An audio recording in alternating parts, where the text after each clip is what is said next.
So we're in Clovis, California. We just finished installing a 50-gallon Bradford White natural gas water heater. Starting at the top, we give you a new shutoff valve here on the cold side. That's a quarter turn full port ball valve by Watts. And then a 3/4 inch brass nipple down to a Falcon stainless steel connector down to a brass extension on the tank. This is full 3/4 inch inside diameter, the largest in the industry.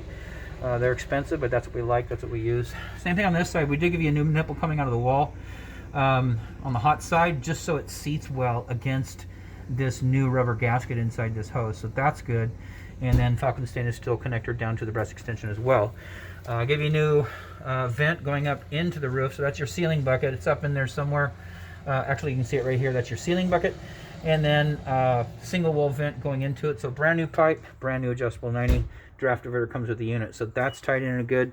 Relief valve comes with the unit as well. This is for temperature and pressure. Anything happens, you exceed the limits of temperature and or pressure, this valve will pop off and it will drain over to this line in the wall, which dumps out down on the exterior of the garage wall here.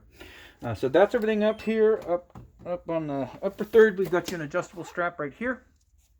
Lower third, we got you an adjustable strap right here. And then, of course, model number, serial number.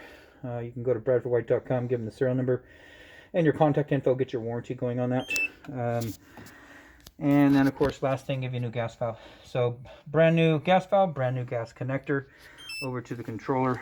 We test it for leaking with the little natural gas detector. So everything's good there. And then, of course, brass drain valve. You can use that yearly to maintain your water heater. So we're going to get this thing fired up. You should have hot water in a couple hours. Outside of that, this installation is done.